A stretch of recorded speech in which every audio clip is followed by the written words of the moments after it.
नमस्कार. नागपुरियन फूड या माझ्या चॅनलवर आपलं स्वागत आहे. आज आपण भातापासून खीर बनवणार आहोत.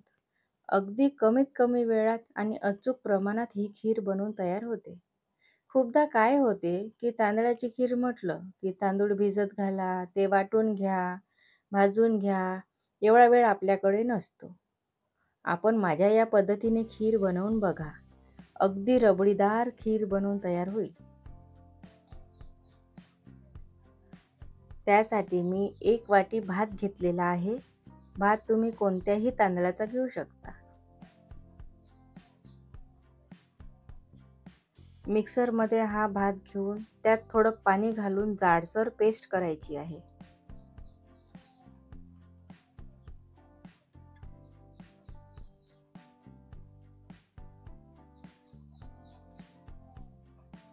खीर बनवण्यासाठी दूध गरम करून घेऊया. कढईमध्ये थोडं पाणी घालून त्यात दूध घालायचं आहे. त्याने काय होईल की दूध कढईला लगेच चिकटणार नाही. मी इथे अर्धा लिटर गाईचे दूध घेतलेले आहे. गॅसचा फ्लेम मीडियम ते लो ठेवायचा आहे.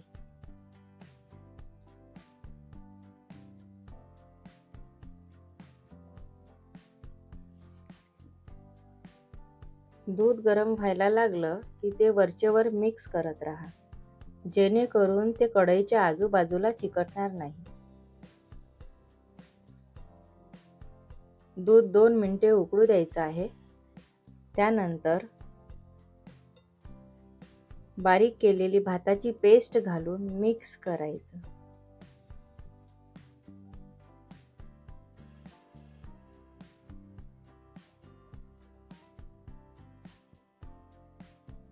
हे मिश्रण एकसारखं मिक्स करत राहा, त्याच्या गुठळ्या व्हायला नको.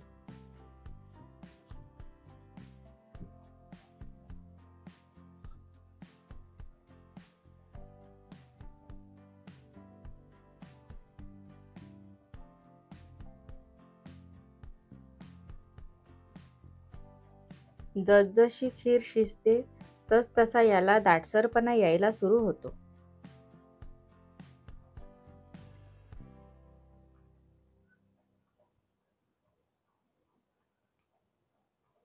आता यामध्ये साखर घालायची.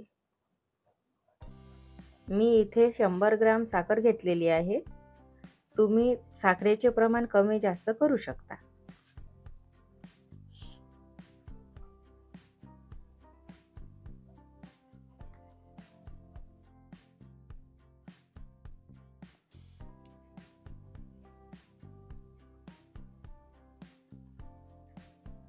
साखर विरघळली की यामध्ये काजू, पिस्ता,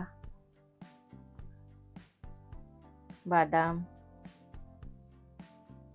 चारोळी, चिमूटभर विलायची पावडर, 1 चमचा तूप घालायचं आहे. मी इथे गाईचं तूप घेतलेलं आहे.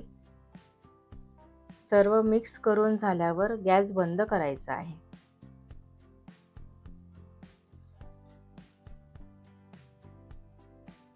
खीरला छान सुगंध येण्यासाठी मी यात 2 थेंब व्हॅनिला इसेन्स टाकलेला आहे. हे ऑप्शनल आहे. नंतर 2 चमचे बारीक खोबरा कीस घालून व सर्व मिश्रण एकजीव करायचं आहे. तुम्हाला जर ही खीर दाटसर खायची नसेल तर यामध्ये थोडे गरम दूध टाकू शकता. रेसिपी आवडली असेल तर लाईक करा, शेअर करा आणि सबस्क्राईब करा आणि नवनवीन रेसिपीसाठी कमेंट करा. आणि हो, माझ्या या पद्धतीने करून तर बघा. व्हिडिओ शेवटपर्यंत बघण्यासाठी धन्यवाद.